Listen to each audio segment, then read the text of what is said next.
Bom dia a todos. Hoje pela manhã, quando eu cheguei aqui na igreja, eu notei alguns olhares diferentes a mim. As pessoas olhando diferentes. E você que está rindo, eu acho que você foi uma delas. Por que será que as pessoas olharam diferente a mim? Eu não sei o que aconteceu. Vocês notaram algo diferente em mim? Será que é porque eu cortei meu cabelo? Ninguém nunca falou, pastor, o senhor está com cabelo novo. Será que eu fiz minha barba? Foi isso que vocês notaram diferente? Eu sei que, quando eu cheguei aqui na igreja, as pessoas olhavam para mim de cima a baixo, mas mais na parte de baixo do que na parte de cima. Eles olharam assim, olhavam assim para baixo. Pastor, está tudo bem? Está tudo bem. Pastor, o senhor está machucado? Não. Pastor, o senhor dormiu bem? Eu falei, dormi. E interessante as reações distintas, porque eu estava de chinelo. Aliás, estou de chinelo. E por que eu estou de chinelo hoje? Não me machuquei. Enfim, interessante que algumas pessoas diferentes, né? Teve um que olhou assim, olhou para mim, olhou para os meus pés e falou, é isso mesmo? O outro, militar, pastor militar, eu notei que ele entrou no gabinete, ele fez assim com o olhar e não falou nada.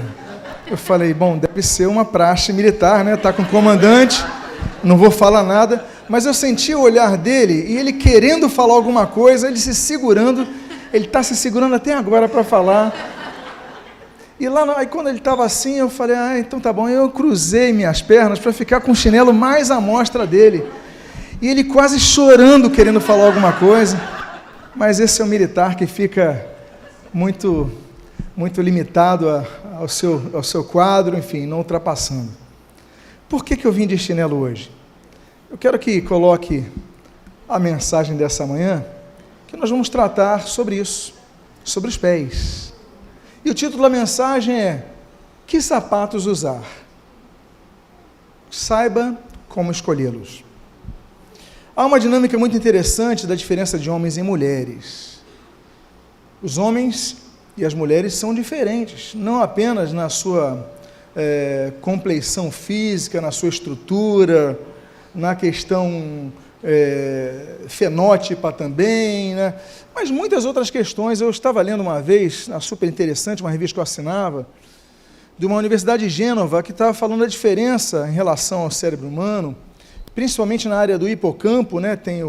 Enfim, em várias áreas ali, e uma diferença dos homens e das mulheres é que fizeram uma pesquisa da Universidade de Gênova, na Itália, sobre a necessidade de falar. E pesquisaram e disseram que um homem, em média, precisa falar 7.000 palavras por dia. Ele falando 7.000 palavras, ele já chegou ao seu limite. Passou disso, ele já fica mais cansado, não tem mais ânimo para falar. Essa é a média do homem, 7.000 palavras por dia. As mulheres fizeram a mesma pesquisa. E as mulheres necessitam falar 22.000 palavras por dia.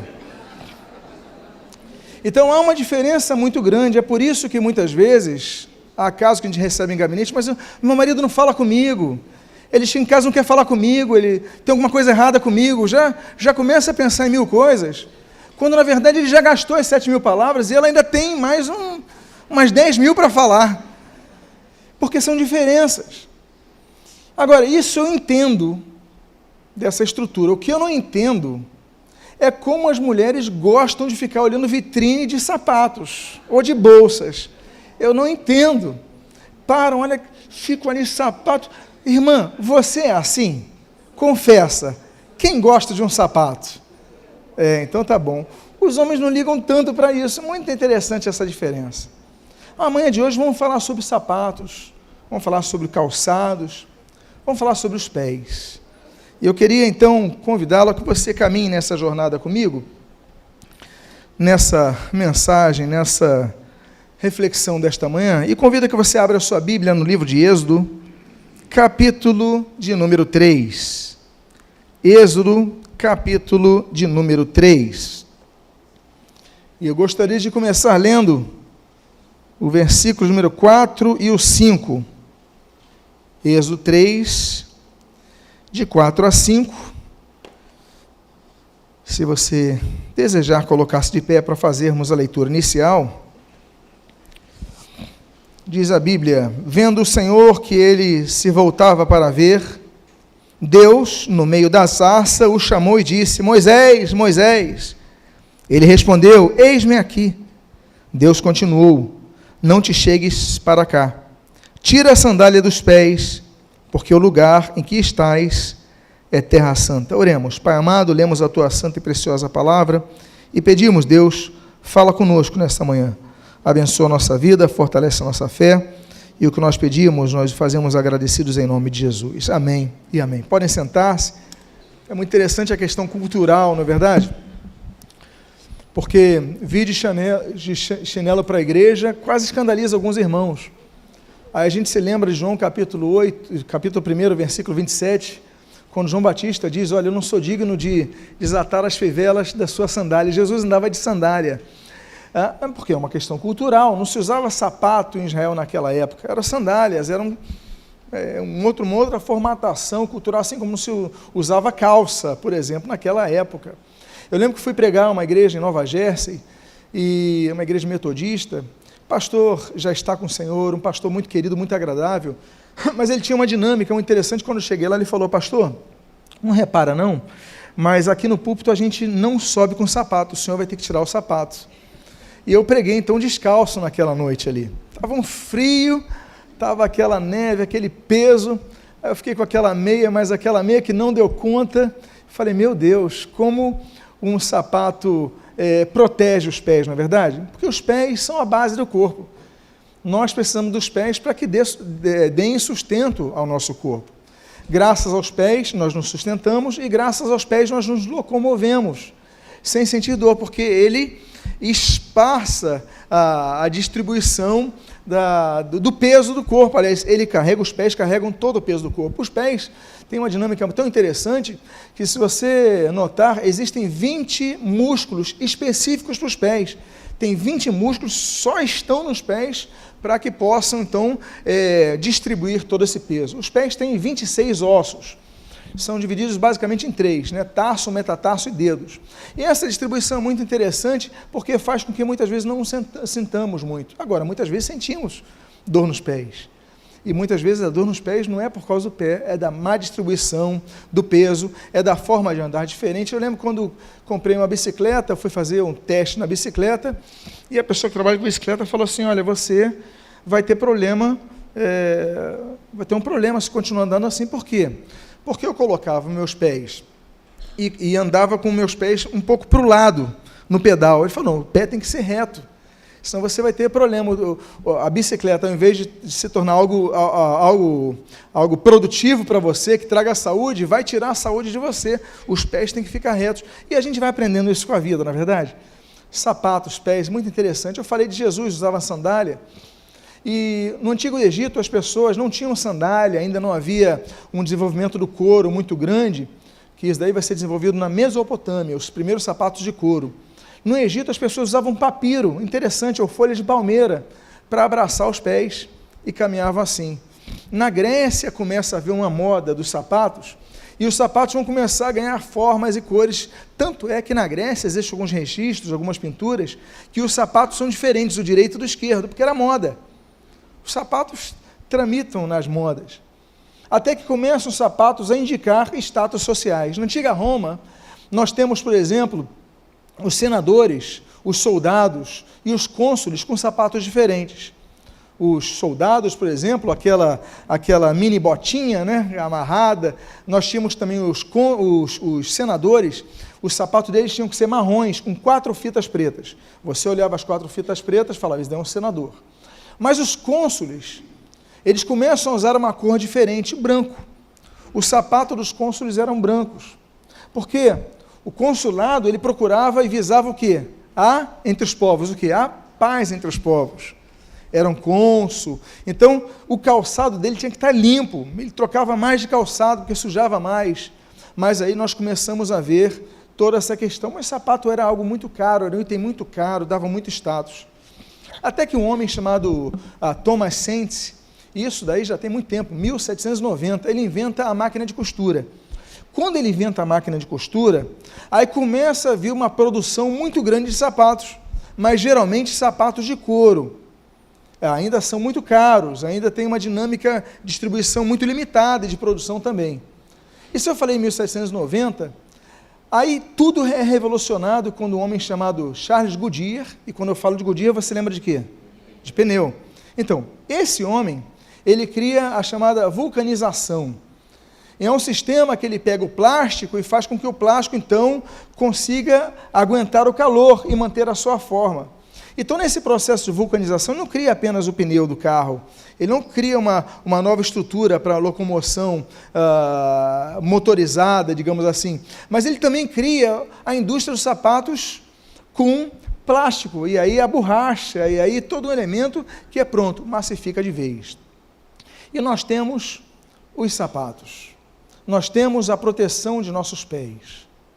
Que sapatos nós devemos escolher? Hoje eu escolhi um, calçado. Hoje eu escolhi o chinelo. O objetivo era chamar a atenção de vocês para os seus pés. Olhe para os seus pés rapidamente. Você gosta do seu sapato? Você está acomodado com o seu sapato? Porque eu quero dar a você uma ideia de sapatos a nós comprarmos. O Brasil, inclusive, é um dos maiores produtores de sapatos do mundo. Você sabia disso? Para você ter noção, em 2017 foram produzidos e vendidos 954 milhões de pares de sapatos. Só para o mercado externo, o Brasil exportou 127 milhões. A primeira produção grande foi, naturalmente, a colônia alemã com a colônia italiana, ali no chamado Vale dos Sinos, principalmente no Novo Hamburgo, foi a grande produtora de sapatos. Nos anos 70, os paulistas reagiram. Aí, ali em Jaú, Franca, se tornaram grandes polos de sapato. E aí, Franca, Jaú e outras cidades próximas ultrapassaram os gaúchos nisso. E a concorrência foi se acirrando.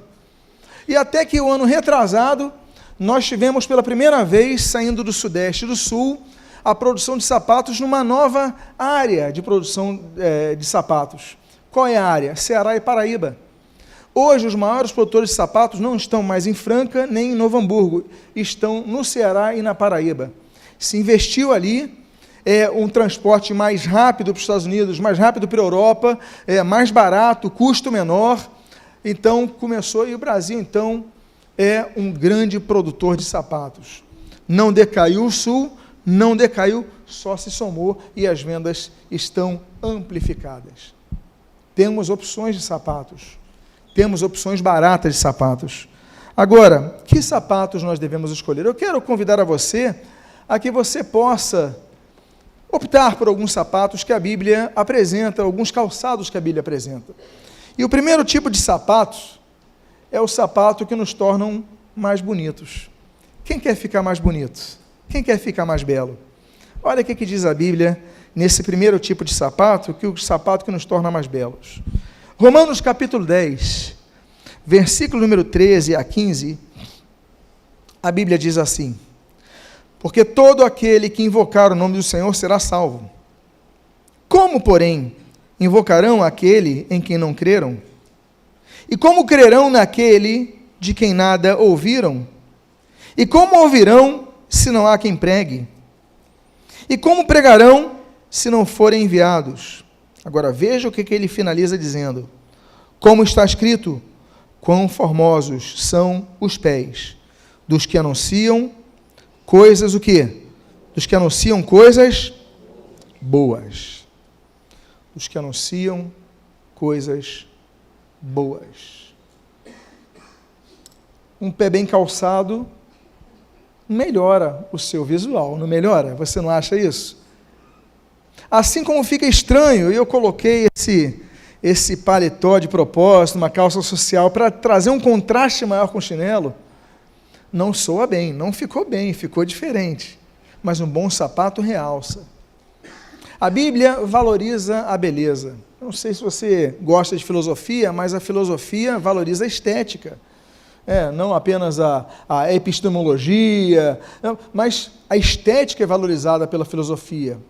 Admira-se o belo, e o belo que eu digo não é apenas o fisionômico, mas a beleza de uma pintura, a beleza da natureza, a beleza de um bom calçamento de uma rua, a beleza de uma escultura. Se admira o belo, nós admiramos o belo, nós procuramos o que é belo, nós gostamos da beleza. E a Bíblia, ela fala do belo. A Bíblia, por exemplo, fala de 8 mulheres, a Bíblia menciona como sendo belas na Bíblia. A primeira delas é Sara. A Bíblia fala em Gênesis capítulo 19 que Sara era uma mulher bela. Havia beleza em Sara. Nós temos, por exemplo, Gênesis 12, Gênesis 24, nós temos a Rebeca. A Bíblia diz que Rebeca era bela. Gênesis capítulo número 29 diz que Raquel era uma mulher bela. Há uma quarta mulher que a Bíblia diz que era bela, que é Esther. Esther capítulo 2 diz que Esther era bela. Só, se eu falei de 8, 4 já foram citadas e 4 estão na família de Davi. Davi, inclusive, foi chamado de um homem belo pela Bíblia, não é verdade? Mas a Bíblia fala de 4 mulheres belas. A primeira delas é Abigail. Abigail é descrita como mulher bela. A segunda é a Batseba, a amante de Davi. A mulher que Davi não podia ter relacionamento, a mulher era casada, inclusive, mas a Bíblia ainda assim diz que Abigail era uma mulher bela. A sétima mulher que a Bíblia descreve como bela é a filha de Davi. Davi teve filhos belos, e uma das filhas dele, chamada Tamar, que aliás era irmã gêmea de Absalão, é descrita na Bíblia como mulher bela. E nós temos, então, a última mulher que a Bíblia menciona como mulher bela, é a Abisag, a mulher da velhice de Davi, a última esposa de Davi. Davi está muito idoso e a Bíblia diz que era uma mulher bela. A beleza não se encontra apenas nos olhos, aliás, os homens também são descritos na Bíblia como belos. A Bíblia diz, por exemplo, que José era um homem belo. A Bíblia diz que Davi, 1 Reis, 1 Samuel capítulo 17, era um homem belo. A Bíblia diz que Saul era um homem belo, 1 Reis capítulo de número 9. A Bíblia diz que Absalão era belo, filho de Davi. A Bíblia diz que Adonias era belo. A Bíblia fala de homens que eram belos, sim. Mas eu quero dizer o seguinte, mas a nossa beleza, a beleza não é apenas a estética que nós devemos valorizar, mas as ações. Porque o texto bíblico que nós lemos diz assim, olha, quão formosos são os pés dos que anunciam coisas boas. Naturalmente que os pés não vão modificar a sua estrutura quando você evangeliza. Você está anunciando o evangelho, os pés não vão ter uma alteração. Você não vai chegar lá, vai fotografar os pés antes do evangelismo e depois do evangelismo. Vão ser os mesmos. Mas o que a Bíblia está dizendo? Que a beleza na vida está em nossas ações, não apenas em nossas intenções, em nossas ações. Nós devemos ver o belo nas ações. Às vezes você vai para a casa de alguém prepara uma comida, talvez não seja a comida que você mais goste, talvez não seja a comida que você já notou ser a mais bem preparada, mas o que torna bela é a forma como a pessoa fez aquela comida para você, não é verdade? Eu lembro, eu trabalhava com meu pai, e na época, meu pai, um comércio grande, e eu levava as máquinas de costura. Eu fui levar uma máquina de costura até em Benfica. Eu lembro que eu cheguei numa casa, a casa quase caindo aos pedaços. Falei, será que aqui mesmo? Olhei o endereço, era. Aí toquei a campanha não funcionava, bati palma. Aí quando vou ver, na parte de baixo, uma senhora abriu, pois não, aí me apresentei, é aqui mesmo. Eu nem tinha notado a parte de baixo da casa, tinha uma descidinha. Eu desci, cheguei àquela senhora e tal. Ela, o senhor quer um cafezinho? Tudo bem, pode ser. Quando entrei na casa, a casa cheia, mas cheia daqueles caixa de papelão desmontada. Mas cheia, a casa escura, uma janelinha mínima, olha, um ambiente terrível, cheio de papelão. Eu falei, meu Deus. E ela foi preparar o cafezinho, quando eu vi era a irmã nossa, eu vi lá um texto bíblico, aí começamos a conversar sobre o reino de Deus, ela começou a preparar, deixa que eu preparo para o senhor o café. Eu, tá bom, ela botou ali o bule, aí botou aquele pano, só quando ela pegou o pano já não estava limpo, já estava marcado, estava sujo. Aí ela botou o pó, eu falei, será que ela nem tirou a poeira desse pano? Ela botou o pó de café ali, eu falei, meu Senhor, tudo bem. Aí começou a esquentar. Aí ela foi lá pegar a xícara e tal. Quando ela vem, sai do pano uma barata. Do pano que ela botou o pó de café, eu falei, falo ou não falo? Saiu uma baratinha, começou a esquentar, saiu, eu falei, meu Deus, é onde ela botou o pó de café. E agora? Mas ela está fazendo com tanto amor. Aí continuou esquentando, nem viu aquilo. Eu falei, e agora, Senhor, que cai esse café. A minha oração não foi atendida. Não foi atendida. Eu acho que é porque no subsolo ela não passou do térreo. Ela pegou, botou aquele café na xícara. Eu falei, Senhor, é contigo agora. Livra-me do mal. Muito obrigado, tomei o cafezinho. Olha, o pior que estava gostoso, gente. Meu Deus do céu. Cafezinho até que estava bom. Mas o que aconteceu ali? O belo de tudo foi o gesto daquela senhora, porque era tudo que ela podia me oferecer. Era uma senhora com limitações de recursos, mas o que ela podia me oferecer de melhor era o cafezinho. Então isso torna belo. Às vezes você vê uma pessoa evangelizando de maneira errada, mas o que torna belo é a ação dele, a intenção, mas a ação ele está evangelizando. Eu não estou evangelizando, ele está evangelizando. Eu estou no meu carro dirigindo, ele está pegando chuvisco, distribuindo folheto. Ele é mais belo do que eu. Vocês estão entendendo o que eu estou dizendo? Então, quão formosos são os pés daqueles que anunciam as boas novas, não ficam na teoria. Então, existem sapatos que nos tornam mais belos. E esse sapato é da prática do amor. Olha, tem coisas que nós podemos nos diferenciar em relação à doutrina, em relação às questões com outras religiões. Claro que tem coisas. Nos pautamos na Bíblia, nosso alicerce é a Bíblia, doutrinariamente sabemos Jesus é o único caminho. Tem coisas que nós somos... Agora, eu não posso criticar um espírita que está dando comida para o miserável na rua, eu não posso criticar. E se ele precisar de ajuda para distribuir, eu não vou falar, não vou distribuir porque eu não vou me misturar trevas e luz, esse é outro assunto. Eu vou ajudar. Aí está lá um católico romano dando comida. Poxa, quem sou eu para criticar? O problema é que a religião, às vezes, nos tira do foco maior da lei de Cristo, que é o amor. Então, meus amados, é aquilo do bom samaritano. Se não rasgo a parábola do bom samaritano, porque Jesus era judeu, falava para os judeus, e ele falou, e passou um judeu religioso, e o sujeito tinha sido roubado, machucado, estava no chão, ele olhou e seguiu em frente, um sacerdote, o levita, mas chegou um samaritano. Quem que era o samaritano para o judeu? Mal comparando Brasil e Argentina, talvez Rio-São Paulo, aquela rivalidade de povos, um pouquinho xenofóbicos, né, assim, um do outro. Então, o samaritano era o povo que os judeus não lidavam.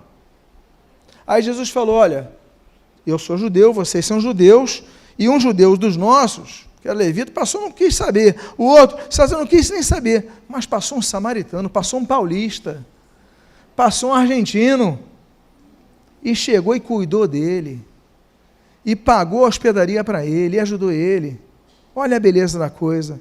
Aí Jesus valorizou o argentino. Eu estou usando como exemplo, naturalmente, tá? Valorizou o paulista, valorizou o diferente de nós. Por quê? Porque nós devemos usar nossos pés, estar calçados com esses pés desse amor. E esse amor não apenas ajuda o próximo, mas também prega a verdade. Aí nós vamos para a discussão doutrinária com eles. Olha, por amor vou te falar uma coisa, só Jesus salva. Por amor, aí você começa a pregar o evangelho para eles. Mas não deixe de amar por causa disso. Amém, queridos? Um segundo sapato que eu gostaria de propor que você use. Eu não sei o sapato que você trouxe hoje, mas o segundo tipo de sapato é um sapato na cor branca. Posso sugerir para você usar um sapato na cor branca? Porque olha só o que eu falei ali, por exemplo, dos cônsules romanos. É o que nós vemos aí em Efésios capítulo 6. A Bíblia diz, portanto tomai toda a armadura de Deus, para que possais resistir no dia mau, e, depois de terdes vencido tudo, permanecer inabaláveis. calçai os pés com a preparação do Evangelho da paz. A Bíblia fala do Evangelho da paz em Efésios 6, a Bíblia fala do Evangelho da paz em Romanos 10, mas a paz, a representação da paz é a bandeira branca, é a cor branca. Em qualquer guerra, a pessoa levanta a bandeira branca, diz: eu quero paz, eu não quero mais lutar. Amados irmãos, existem vários tipos de paz que estão sendo oferecidas. A Bíblia fala em Isaías 57 que há ausência de paz. A Bíblia fala em Jeremias capítulo 6 que existe a falsa paz. Eu creio que os militares já tenham estudado, naturalmente, sobre von Clausewitz, é um grande estrategista, se eu não me engano era prussiano, mas ele dizia o seguinte no seu tratado, que paz é ausência de guerra. Talvez seja um termo muito resumido, muito sucinto para a realidade da paz, que a paz não necessariamente é ausência de guerra. A pessoa pode não estar vivendo numa guerra e estar sem paz no coração. A pessoa pode ter todo o dinheiro do mundo, pode ter as contas pagas e se atirar de um prédio da Avenida Vieira Solto, por exemplo, porque não tem paz. Não é verdade? Muitos suicídios não se dão pelo desespero financeiro, mas se dão pelo desespero puro. Porque o que é desespero? Desespero, falta de esperança. A pessoa não tem esperança, então perde a paz. E aí, nós vamos para o outro aspecto que talvez von Clausewitz não tenha avançado. Porque a paz, ela surge quando há esperança. Portanto, a antítese não seria guerra, seria desesperança. Jesus, ele nos oferece esperança. Jesus nos oferece vida. Jesus nos oferece paz com Deus. Não é isso, por exemplo, que diz Romanos capítulo 5? Justificados, pois, pela fé, temos paz com Deus. Qual é o objetivo do Evangelho? É restabelecer o contato do homem com Deus. E aí termos paz com Deus. Esse é o objetivo do Evangelho. Porque quando restabelecemos a comunhão com Deus, restabelecemos a paz com Deus, porque João capítulo 3 não tem só o versículo 16 não, avança para o 17, avança para o 18, fala da condenação que existe. Quem nele não crê já está condenado. Mas, meus amados irmãos, com a fé em Cristo, nós alcançamos a paz. E quando temos essa paz, nós propagamos o Evangelho da paz. Calçamos um calçado branco, colocamos um calçado branco, para que todos vejam, ele traz paz. Eu não sei se é uma questão de uma sutileza na veste dos médicos, porque os médicos têm que andar totalmente de branco, para que demonstrem, em primeiro lugar, que estão limpos, não estão carregando sujeira. Ou seja, ele não vai transmitir nenhuma sujeira. Imagina um médico cheio de manchas, você não vai querer ser atendido que ele mexa na tua ferida. Mas você vê de cima a baixo e o sapato dele é branco, porque ele também está levando esperança, a esperança da cura. Meus amados, nós devemos calçar esse Evangelho que leva a paz. Eu não sei você, mas eu tenho uma teoria. Quando mais jovens, nós somos mais briguentos. À medida que a gente vai envelhecendo, a gente quer brigar menos e quer mais paz. Quantos aqui que já saíram da juventude concordam comigo aqui? Você quer paz, não quer mais briga. A gente já brigou por tão pouco, não é verdade? A gente já perdeu, destruiu relacionamentos por tão pouco. A gente vai ficando mais velho, a gente fala, que isso, releva mais, não é verdade? Isso é a maturidade traz, é o belo da maturidade, é isso. Ficamos mais pacíficos, alguns não, mas tem exceções.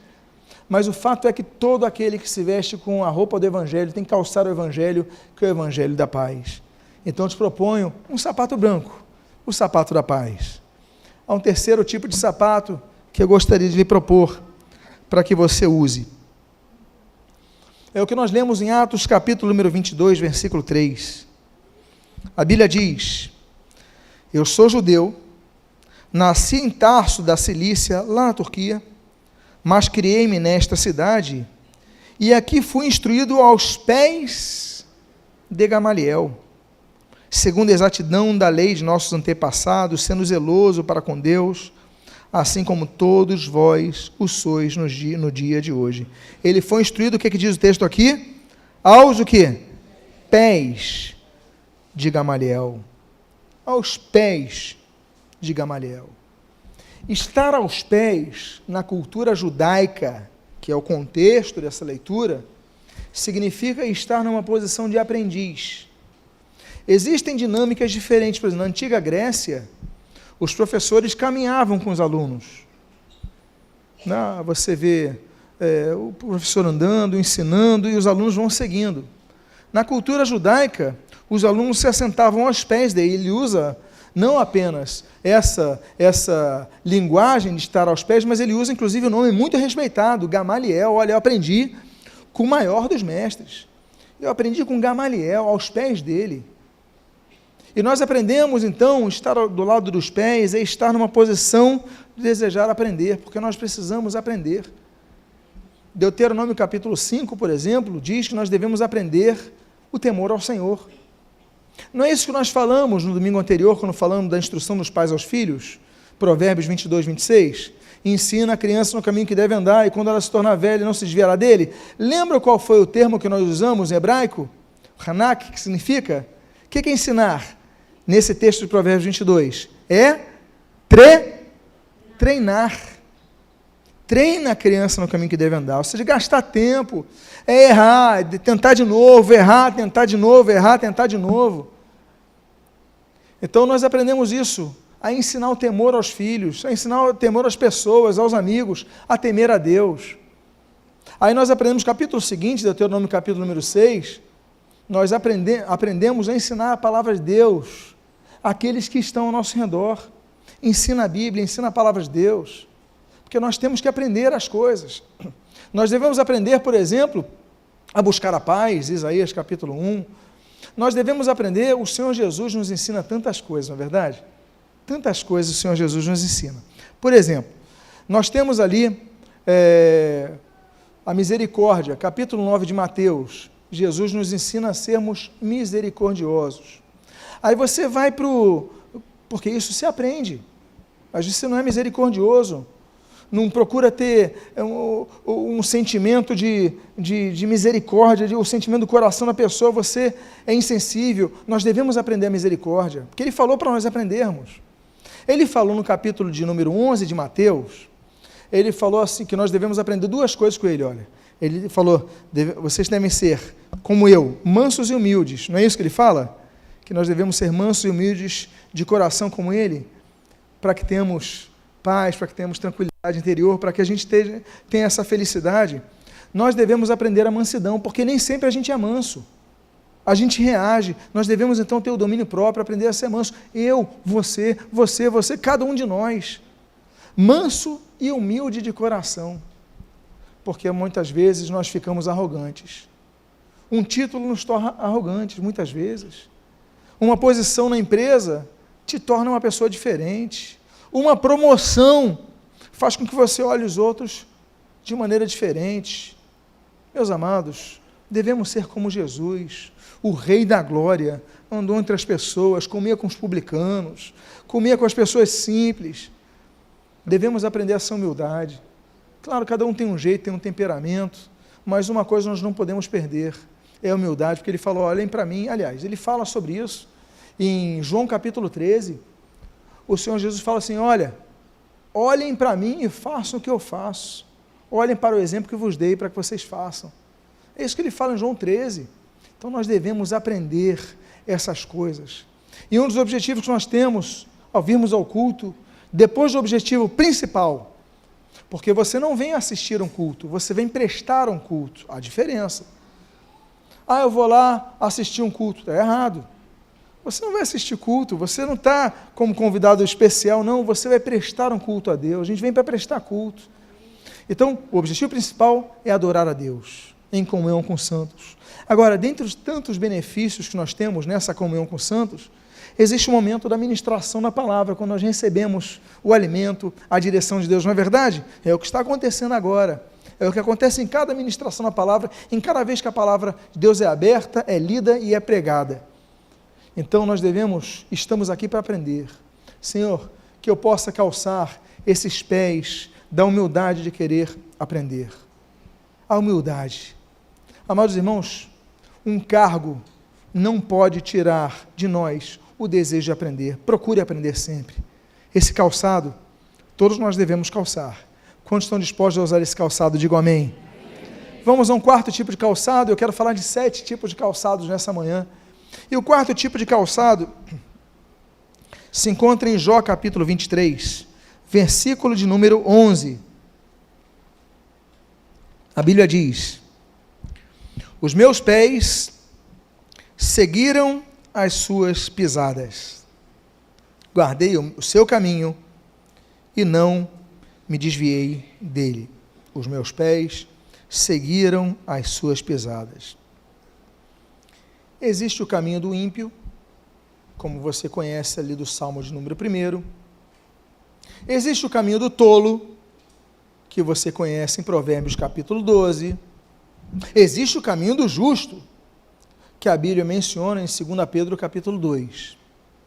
A Bíblia, o Senhor Jesus, quando ele está terminando o sermão do monte, que abrange Mateus 5, 6 e 7, no capítulo 7, um pouquinho antes de encerrar, talvez um dos sermões, aliás, o sermão de Jesus mais conhecido de todos, talvez o mais divulgado, o mais falado, belo, é belíssimo aquilo ali.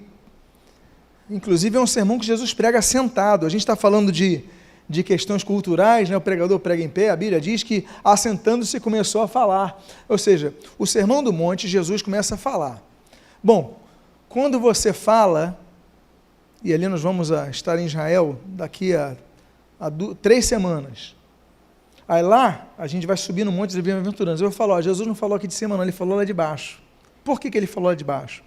Porque a multidão era grande, não havia microfone, Jesus estava sentado, ou seja, existia menos propulsão de ar quando você está sentado. E por que ele estava embaixo? O monte não é muito alto não, porque ele aproveitava então o vento que vinha do mar da Galileia, para expandir a sua voz. Agora, ele chega e diz, no final desse sermão do monte, que não é montanha, é monte, porque nós estamos falando aí de 100 metros de altura, 80 e poucos metros de altura, e montanha é só a partir de 300 metros de altura, então não é sermão da montanha, corrija isso, é sermão do monte, ou da colina, que é a mesma coisa. Jesus encerrando, ele fala o seguinte, olha, existem 2 caminhos, você tem que escolher por 2 caminhos, um é o estreito, que dá para a vida eterna, e um é o largo, que dá para a perdição. Todos querem optar pelo largo, por quê? Você serve os prazeres da vida, você não busca uma vida de intimidade com Deus, você não vai à igreja, você não lê e estuda a Bíblia, é muito cômodo a vida. Aí ele falou, mas quem quiser a vida, tem que pegar o caminho estreito, é o caminho no qual nós dizemos não para as tentações, nós dizemos não para tudo que se oferece, os convites dos amigos, e a gente vai lá, está na palavra de Deus, está buscando ao Senhor. Caminhos. É interessante esse texto que fala dos calçados, que diz assim, meus pés seguiram as suas pisadas, guardei o seu caminho e não me desviei dele. Jó está desabafando com Deus. Jó capítulo 1 diz que esse homem era rico, tinha uma estrutura grande, uma família estruturada, a Bíblia diz que ele fazia sacrifício para os filhos, nas madrugadas, sacrificava para cada um dos filhos, homem temente a Deus, e vem e perde tudo. A esposa abandona, sobram 3 amigos, que dão conselhos nem sempre aplicáveis. Aí chega no capítulo 23, Jó começa a falar, Deus, meus pés seguiram as tuas pisadas, eu guardei do teu caminho, não me desviei dele, por que eu estou passando por isso? Às vezes você se pergunta isso. Às vezes você se pergunta, por que eu estou passando por isso, se eu sou uma pessoa fiel a ti? Olha, não fiz nada de errado, não deixei de ir na igreja, não deixei de ter fé em Cristo, não sacrifiquei aos ídolos, estou tudo certo, por que eu estou passando esse deserto na minha vida? É o que Jó fala. E depois, no capítulo 42, a gente vê um ato muito bonito de Jó orando pelos seus amigos, aí Deus muda a sorte de Jó e dá o dobro de tudo que ele tinha. Mas o fato é que Jó tinha um referencial. Assim como o apóstolo Paulo disse, olha, sede meus imitadores, como eu sou de Cristo, 1 Coríntios 11:1, ele está dizendo, olha, os meus pés não seguiram as minhas pisadas próprias, meus caminhos próprios, segui os teus caminhos. Eu não me desviei dele nem para a direita nem para a esquerda, como diz ali Josué, capítulo 1. Eu segui os teus caminhos. Então, meus amados, nós temos um caminho para trilhar. E esse caminho é muito simples, é um caminho estreito. É simples, mas não é fácil. Agora, é simples por quê? Porque tem uma referência única. O Senhor Jesus, você pode me ajudar com esse versículo. João capítulo 14, versículo 6, ele diz, eu sou o caminho e a verdade e a vida, ninguém vem ao Pai senão por mim. Eu sou o caminho, só existe um caminho a Jesus. O caminho não é Maria, o caminho não é Jorge, o caminho não é pastor Martim Lutero, o caminho é só um, Jesus. Só Jesus é o caminho para o céu. Ninguém tem vida eterna senão através exclusivamente de Jesus. Então que você possa calçar um sapato que tenha o GPS. O GPS é Cristo. Você coloca um endereço ali, só Cristo. E o seu caminho só segue a Cristo. Amém, queridos? É a tecnologia chegando no mundo dos calçados. Vamos ao 5º calçado? Agora eu creio que você está tendo mais misericórdia de mim, porque eu cheguei de paletó, calça social e chinelo. Quem agora já tem um pouquinho mais de misericórdia com a minha vida? Pelo menos em termos culturais você está me aceitando mais, não é verdade? 5º sapato. A Bíblia diz, no Salmo 40, versículo 1 e 2, esperei confiantemente pelo Senhor. Ele se inclinou para mim e me ouviu quando clamei por socorro. Tirou-me de um poço de perdição, de um tremedal de lama. Colocou-me os pés sobre uma rocha e me firmou os passos. Meus amados irmãos, esse é um sapato diferente que nós devemos usar, que é um sapato que firma os passos. Eu não sei se você já viu algum filme ou algum documentário de alpinistas, pessoas que escalam montanhas. Quando a pessoa vai escalar montanha, ela coloca uma bota diferente, não coloca? Primeiro que não é um tênis, tem que ter um cano, por causa da muita flexão do pé ali no tornozelo. Segundo, que na parte de baixo não é borracha só, é o quê? É um metal com espetos, como se fosse quase uma chuteira, mal comparando naturalmente. E aí você crava ali para aquilo segurar e cravar nas rochas. É um sapato que firma os seus pés. Agora imagina, você vai escalar, e você vai escalar com o sapato, com a borracha toda lisa, lisinha. O que vai acontecer contigo? Você vai escorregar e você vai cair. Quando nós fazemos, de vez em quando, a juventude faz aí as subidas ali para o Pico da Tijuca, para o Bico do Papagaio, qual é a primeira recomendação? Olha, não vá com tênis que seja liso, coloca tênis, por quê? Porque você vai pegar muito trecho com lama. Se você não tiver um calçado que te firme, você escorrega. Por que no futebol se usa chuteira? Não é porque a grama vai estar sempre, é porque ela vai estar com terra, com areia, você vai escorregar. Não é um taco liso. Então você precisa daquelas garras ali. Esse é o sapato, é o 5º sapato que eu recomendo que você use. É o sapato que te faz ficar firmado nos seus passos, para você não escorregar. É interessante que Deus, pelo seu amor, Ele nos coloca na rocha, que a Bíblia diz, 1 Coríntios, que é Cristo. E Ele fala, e firma os passos. Ele coloca você ali. Ele te dá todas as condições de você continuar caminhando. Então, meus amados, durante a caminhada, não tira os seus sapatos. Durante a caminhada, não ignora, vou trocar esse sapato, quero botar um mais confortável. Não, porque a caminhada com Cristo é uma caminhada que exige um sacrifício.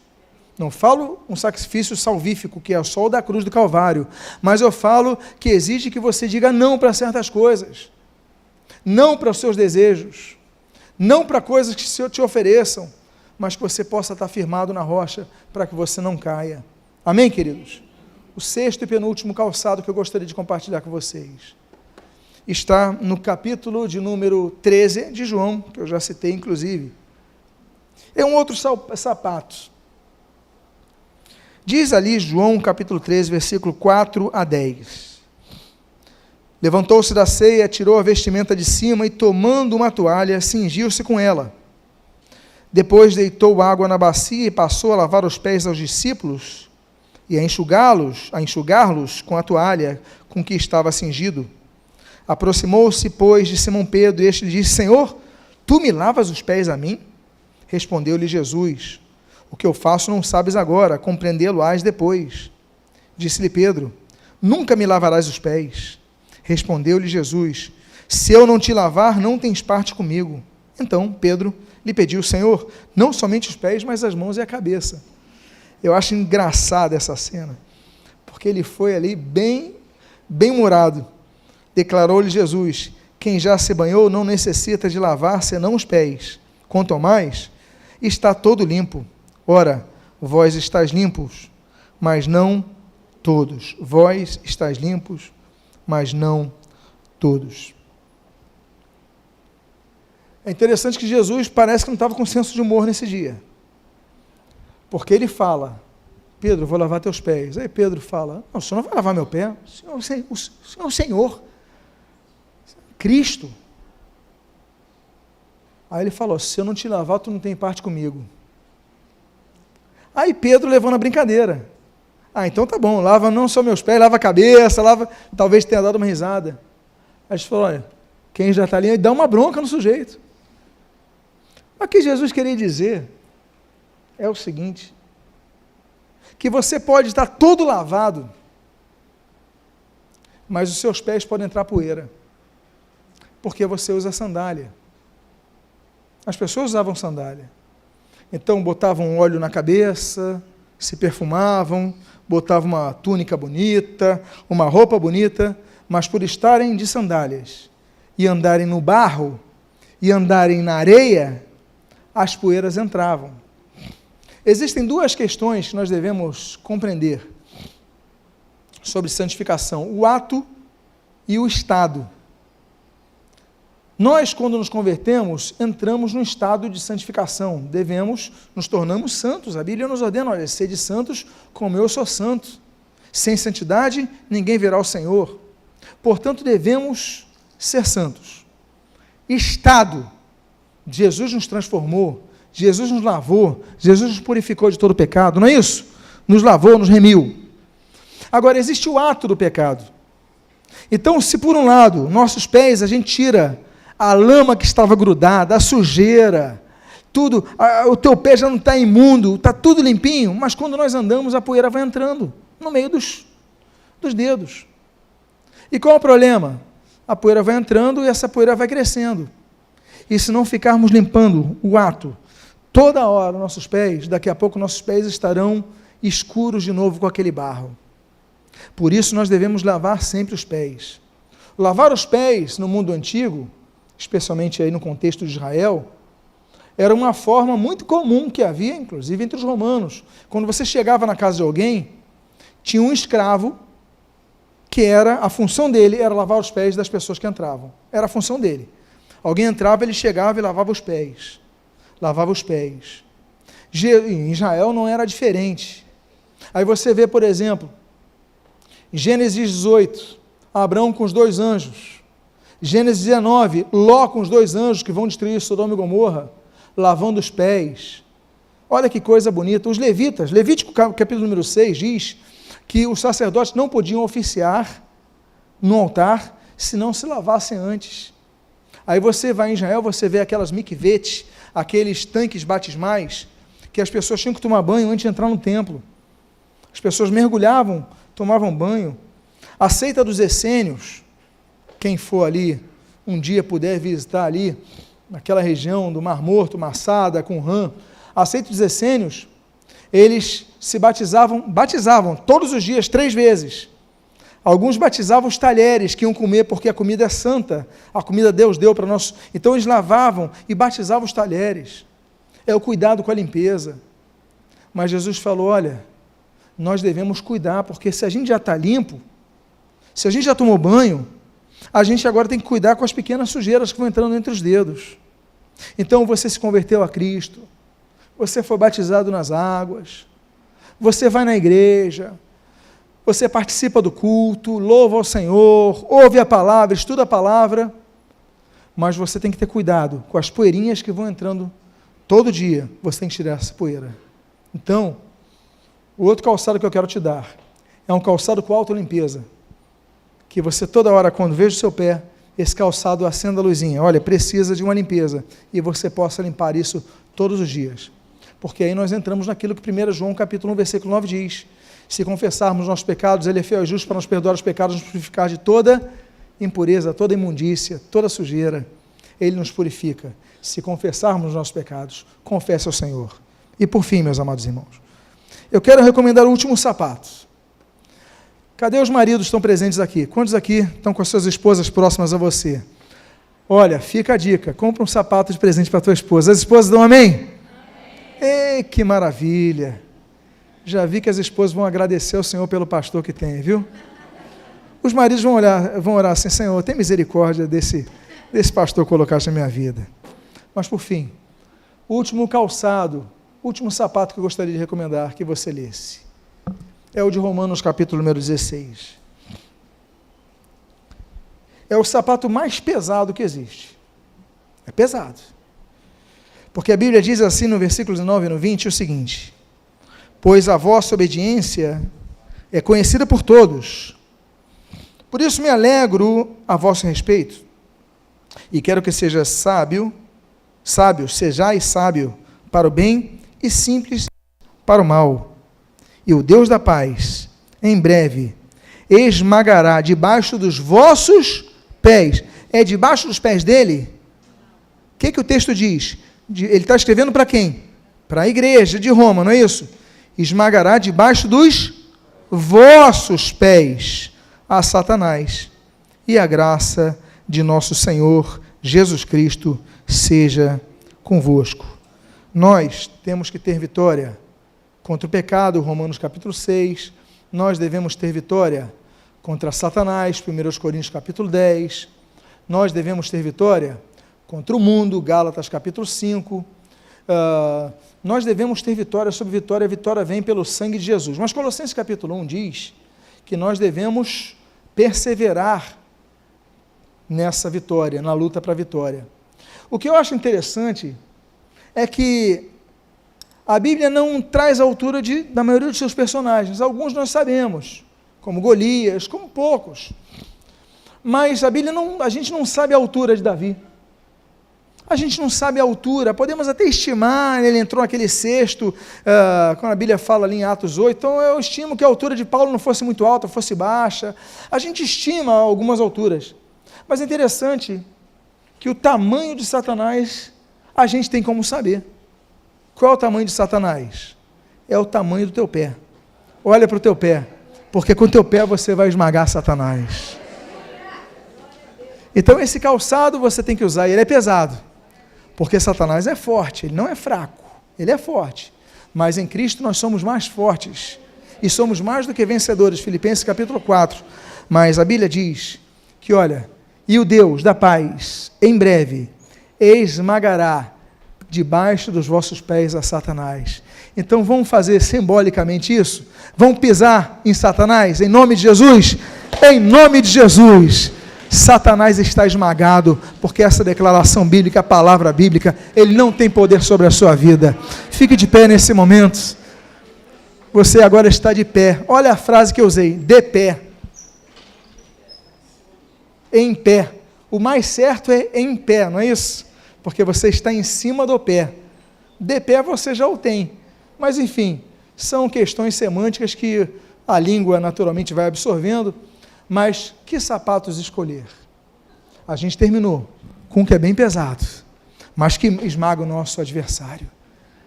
E eu quero dizer para você, sempre que você escolher um calçado, lembre-se que Deus te dá vitória contra o seu inimigo. Pai amado, Deus bendito, nós te glorificamos, nós te exaltamos, nós te adoramos, nós te bendizemos, nós te agradecemos. Porque nossos pés estão firmados na rocha por ti, Pai. O Senhor nos dá força para alcançarmos a vida eterna por esse caminho estreito de Mateus 7, o caminho da vida que é Jesus, em João capítulo 14. Muito obrigado, Pai, porque trilharemos nesse caminho, bem calçados, com os pés da preparação do Evangelho da Paz. Os calçados são diferentes, os formatos dependem das culturas, dependem dos recursos, mas o fato é que estamos bem calcados em Ti, firmados em Ti. O Senhor Jesus mesmo, que lavou os pés dos apóstolos, lavou os pés de Pedro, e Senhor, Ele nos ensina a humildade. Tantas coisas nós aprendemos com os calçados, que nós possamos escolher melhor os nossos calçados, para que jamais nos desviemos de nosso caminho. São as Tuas bênçãos que nós rogamos sobre nós, e nós o fazemos agradecidos, em nome de Jesus. Amém e amém. Que Deus te abençoe rico e abundante.